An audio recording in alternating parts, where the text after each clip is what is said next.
ওকে, good morning everyone. আজকে আমরা যে টপিকটাকে নিয়ে আলোচনা করব সেটা আমাদেরকে পরীক্ষাতে প্রচুর কনফিউজ করে এবং প্রায় 99% স্টুডেন্ট এই সমস্যাটাতে কখনো না কখনো শিওর ভুগছে অথবা ভুগেছে। সমস্যাটা কি? যে স্যার, ধরুন কোনো একটা পার্টিকুলার সেন্টেন্স আছে। সেন্টেন্সটা কি? যে ধরুন এরকম, যে the tiger is killing, the tiger is killed. এই যে সেন্টেন্সটা লেখা আছে, এখানেও স্যার ইজ আছে, এখানেও স্যার ইজ আছে। তাহলে স্যার এইখানে ইজ এর পরে কেন আইএনজি যুক্ত হয়ে গেল, আর এইখানে ইজ এর পরে কেন ভি3 ফর্ম যুক্ত হয়ে গেল? যেটা আমি আমার আগের ভিডিওতে বলেছিলাম যে তোমাদেরকে ক্লিয়ার করে দেবো। আজকে সেটাই দেখো। সেন্টেন্স দুটো দেখতে একই রকম হতে পারে কিন্তু অর্থ সম্পূর্ণ আলাদা। বিষয়টা কি? দ্য টাইগার ইজ কিলিং মানে হচ্ছে বাঘটি মারছে, অর্থাৎ বাঘটি কাউকে মারছে। দ্য টাইগার ইজ কিল্ড মানে হচ্ছে বাঘটিকে মারা হয়েছে, অর্থাৎ ছবিতে যেরকম দেখতে পাচ্ছ পুরোটাই আলাদা। জীবন মরণের পার্থক্য, মানে একটাতে সে মারছে, একটাতে সে মরে গেছে। সহজ করে বোঝাই। এই সহজ করে বোঝানোর জন্য আমরা আগের ভিডিওতে, অর্থাৎ আমার আগের ভিডিওতে টেন্সের ভিডিওতে এই বিষয়টাকে নিয়ে আমি আলোচনা করেছিলাম। বিষয়টা কি? আমাদের কোশ্চেনটা ছিল হচ্ছে স্যার, এই যে বি ভার্ব, এই বি ভার্বের পরে কখন ভি3 বসে, এবং এই যে বি ভার্ব, এই বি ভার্বের পরে কখন ভি4 বসে। আগে আমাদেরকে তার আগে বলতে হবে যে বি ভার্ব কারা কারা। তোমাদেরকে আগের দিন আমি বলেছিলাম যে বি ভার্ব ফ্যামিলি বলে একটা হয়, যে এই ফ্যামিলিতে টোটাল 7জন মেম্বার থাকে। কে কে? এম থাকে, ইজ থাকে, সরি আমার বলা ভুল হলো, 7জন নয় 5জন মেম্বার থাকে। কে কে? Am, is, are, was, were. এছাড়া আমরা বি, বিইং এবং বিনকেও এই বি ফ্যামিলির মধ্যেই ধরে থাকি। ঠিক আছে? তো হিসাব অনুযায়ী তারা হচ্ছে 8জন হচ্ছে, কিন্তু আমরা অনেক জায়গাতে এদেরকে 5জন হিসেবে ধরে থাকি, মানে am, is, are, was, were এরকম ভাবে ধরে থাকি। তো মনে রাখবে, এই am, is, are, was, were, be, being, been সেন্টেন্সে যখনই থাকবে তার মানে এরা হচ্ছে বি ভার্ব। ঠিক আছে? আর এদের পরে হয় আমরা ভি3 ব্যবহার করব, নয় আমরা ভি4 অর্থাৎ ভার্বের সাথে আইএনজি ফর্মটা ব্যবহার করব। কখন ব্যবহার করব, কিভাবে ব্যবহার করব, সেটা আমরা এই স্লাইডে তোমাদেরকে বোঝাবো। দেখো, এইখানে অ্যাক্টিভ প্যাসিভের একটা গল্প থাকে। অ্যাক্টিভ প্যাসিভ অনেক পরে যাচ্ছি, তার আগে একটা জিনিস বোঝো। ধরো তুমি কোনো একটা সেন্টেন্সে বি ভার্ব ব্যবহার করেছো এবং সেই বি ভার্বের পরে, তুমি ভি3 লিখেছো। তার মানে তোমাকে কি করতে হবে? ওই বি ভার্বের আগে তখন অবজেক্ট লিখতে হবে। সহজ রুলস এটাই, এটাই ট্রিক্স। আর কখনো তুমি বি ভার্ব লিখেছো এবং সেই বি ভার্বের পরে তুমি ভি4 অর্থাৎ আইএনজি যুক্ত করা কথা লিখেছো, তাহলে তার আগে তোমাকে সাবজেক্ট লিখতে হবে। এবার কোশ্চেন হচ্ছে স্যার, সাবজেক্ট আর অবজেক্ট কি করে ফাইন্ড আউট করব? তো ভালো করে শোনো। কি করে করবে? ভার্বকে সবসময় কে বা হু দিয়ে কোশ্চেন করলে যে অ্যান্সার আসে, ঠিক আছে, সেটা হচ্ছে সাবজেক্ট। ভার্বকে কে দিয়ে প্রশ্ন করলে যে অ্যান্সার আসে সেটা হচ্ছে সাবজেক্ট। এবং এই ভার্বকে, কালারটা একটা অন্য নিন, হ্যাঁ, এবং এই ভার্বকেই কি বা কাকে দিয়ে যদি আমরা প্রশ্ন করি, যেই অ্যান্সারটা আসে সেটাকে বলা হয়ে থাকে অবজেক্ট। এক্সাম্পল স্বরূপ একটু ভালো করে বুঝে নি। প্রথম সেন্টেন্সটা কি ছিল? The tiger is killing, the tiger is killing, right? তো তুমি কি বলবে? তুমি বলবে স্যার দেখুন, ইজ হচ্ছে একটা বি ভার্ব, রাইট? আমি বলবো ইয়েস।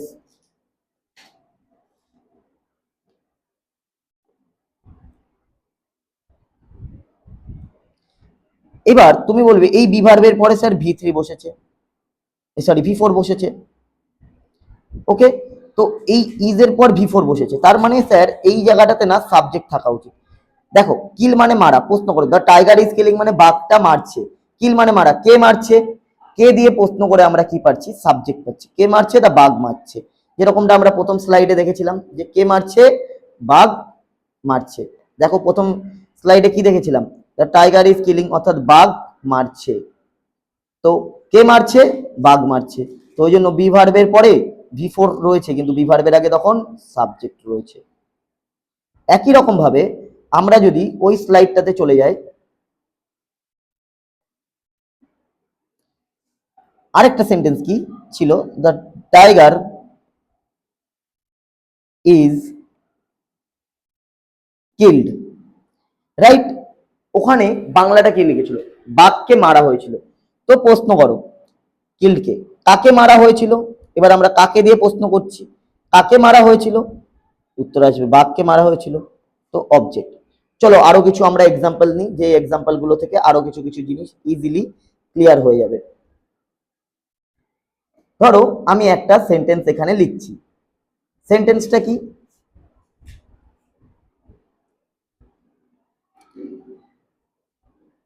সেন্টেন্সটা হচ্ছে এইরকম,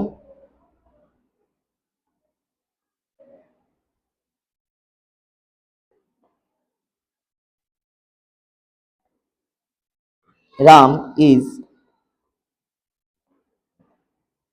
পেইন্টিং আ পিকচার।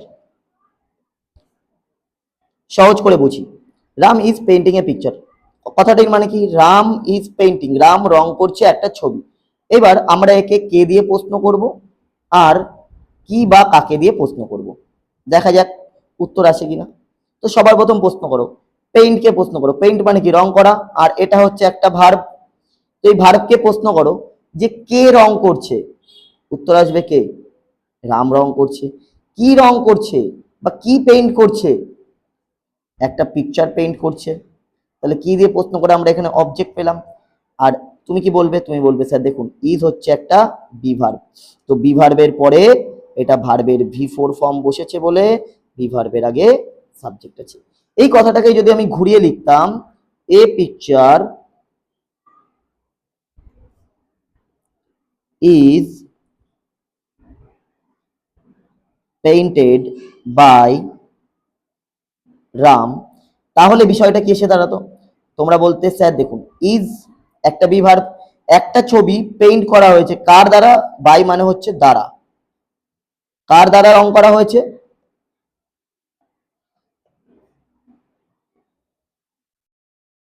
কার দ্বারা রং করা হয়েছে না, রামের দ্বারা রং করা হয়েছে। তাহলে কার দ্বারা রং করা হয়েছে, রামের দ্বারা রং করেছে, কি রং করা হয়েছে, পিকচার। তাহলে আমরা কি দিয়ে প্রশ্ন করে এখানে দেখো অবজেক্ট পাচ্ছি, অর্থাৎ কি বা কাকে দিয়ে প্রশ্ন করলে তো আমরা অবজেক্ট পাই, কে দিয়ে প্রশ্ন করলে তো আমরা সাবজেক্ট পাই, রাইট? এখানে তুমি কি বলবে, স্যার দেখুন বি ভার্ব আছে, রাইট, বি ভার্বের পর পেইন্টেড হচ্ছে V3। অনেকের আবার গুলিয়ে যেতে পারে, স্যার পেইন্ট পেইন্টেড পেইন্টেড, এইটা পেইন্টেড V3, বুঝবো কি করে, কারণ আগের ভিডিওতে আমি তোমাদেরকে শিখিয়েছিলাম যে অনেক ভার্ব আছে যাদের V2 এবং V3 একই রকমেরই দেখতে।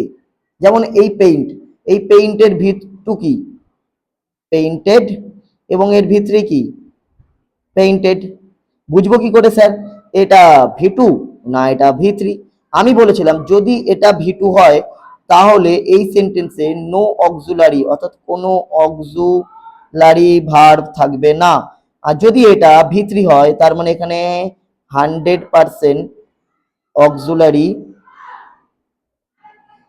ভার্ব থাকবেই। এবার হিসাব অনুযায়ী এটা V2 না V3, এই সেন্টেন্স এটা V3, কারণ দেখো এখানে ইজ হচ্ছে একটা অক্সিলারি ভার্ব। আর যদি কেউ না জানো অক্সিলারি ভার্ব কি জিনিস, আগের ভিডিওতে আমি শিখিয়েছি, আবার একবার বলে দিচ্ছি, এই যে be verb, have verb, do verb, modals, এই সমস্ত কিছু হচ্ছে অক্সিলারি ভার্ব, অর্থাৎ এই এম, ইজ, আর, ওয়াজ,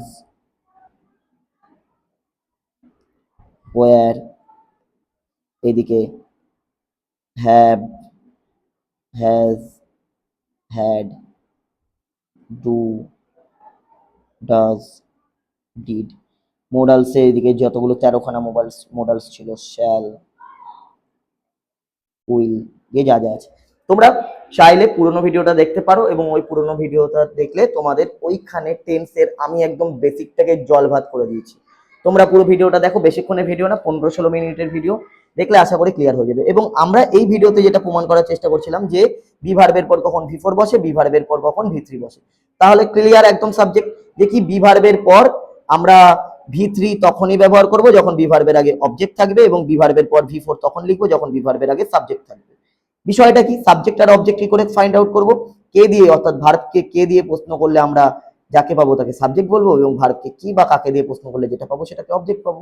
এবার অনেকের প্রশ্ন থাকতে পারে, স্যার ভার্ব আবার কি জিনিস?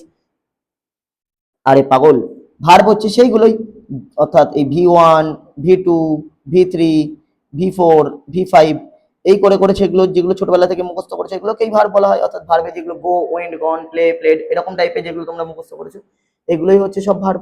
তো এই ভার্বকে যখন তুমি কে দিয়ে প্রশ্ন করবে সাবজেক্ট বেরোবে, কি বা কাকে দিয়ে প্রশ্ন করলে অবজেক্ট বেরোবে। যদি আশা করি এই কনসেপ্টটা তোমাদের ক্লিয়ার হয়ে থাকে, তাহলে আমি আরেকটা করাচ্ছি। আমাকে এটা বলো তো কি হবে, দা বয়েজ আর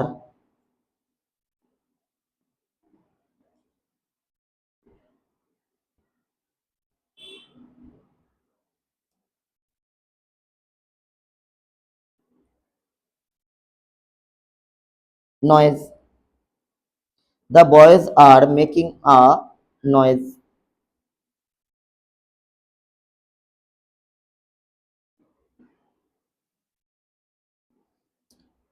বিষয়টা খুব ক্লিয়ার। দেখো ছেলেরা কি করছে, নয়েজ করছে, মেক মানে করা, কি করছে, নয়েজ করছে। কে নয়েজ করছে, কে নয়েজ করছে, সাবজেক্ট আছে, কে দিয়ে প্রশ্ন করে আমি সাবজেক্ট পাচ্ছি, কে নয়েজ করছে, ছেলেরা নয়েজ করছে। তার মানে এই দা বয় হচ্ছে আমাদের সাবজেক্ট, তার মানে সাবজেক্ট আগে আছে, আর হচ্ছে একটা বিভার্ব, তো বিভার্বের আগে সাবজেক্ট, যখন বিভার্বের পরে মেকিং বসবে। কিন্তু অনেকে আবার এখানে মেক করে বসে, না, মেক তো V1। আমি আগের ভিডিওতে শিখেছিলাম যে যখনই তুমি কোনো সেন্টেন্সে বিভার্ব লিখবে, বিভার্ব মানে কি অ্যাম, ইজ, আর, ওয়াজ, ওয়্যার, ঠিক আছে, বি, বিং, বিন, এগুলো যখনই লিখবে এই বিভার্বের পরে সবসময় V3 লিখতে হয়, আর নয়তো V4 লিখতে হয়। আর কখন V3 আর কখন V4 লিখতে হয় সেটা হচ্ছে আজকের আমাদের আলোচনা ছিল। আশা করি আমি তোমাদেরকে কনসেপ্ট বোঝাতে পেরেছি। যদি আমি তোমাদেরকে কনসেপ্ট বোঝাতে পারি তাহলে মনে রাখবে বোর্ড এক্সামে এই এরর কারেকশনটা প্রচুরবার আসে। চিঠি কি নিজে লিখতে পারে? এ দেখো, the letter was dash right না রিটেন বাই মি, কি হবে? তোমরা বলবে স্যার দেখুন ওয়াজ আছে, ওয়াজ বি ভার্ব, রাইট, রাইট মানে লেখা, বাই মি আমার দ্বারা, বাই মানে কি দ্বারা, কার দ্বারা চিঠি লেখা হয়েছিল? আমার দ্বারা লেখা হয়েছিল। কি লেখা হয়েছিল? কি লেখা হয়েছিল? কি দিয়ে প্রশ্ন করলে তোমরা কি পাবে? লেটার লেখা হয়েছিল। তার মানে কি দিয়ে প্রশ্ন করে আমি অবজেক্ট পাচ্ছি, বিভার্বের আগে অবজেক্ট মানে বিভার্বের পরে V3, V3 ফর্ম কি রিটেন, তো এখানে তুমি লেখো রিটেন। ঠিক সেরকম দ্য বয়েজ আর মেক না মেকিং, একটু আগে তোমাদেরকে বললাম, তো ওটা তো ক্লিয়ার হয়ে গেল। একটা হোমওয়ার্ক দিচ্ছি, কমেন্ট বক্সে আমাকে জানাবে যে কোনটা হবে হোমওয়ার্কটা। আজকের হোমওয়ার্ক এটা, দ্য গ্লাস ওয়াজ ব্রেক না ব্রেকিং বাই দ্য ক্যাট, এটাকে আমাকে কমেন্ট বক্সে জানাও। ঠিক আছে, সঠিক কমেন্ট করলে আমি ফায়ার ইমোজি দিয়ে দেবো তাকে। থ্যাংক ইউ, দেখা হবে পরের ভিডিওতে।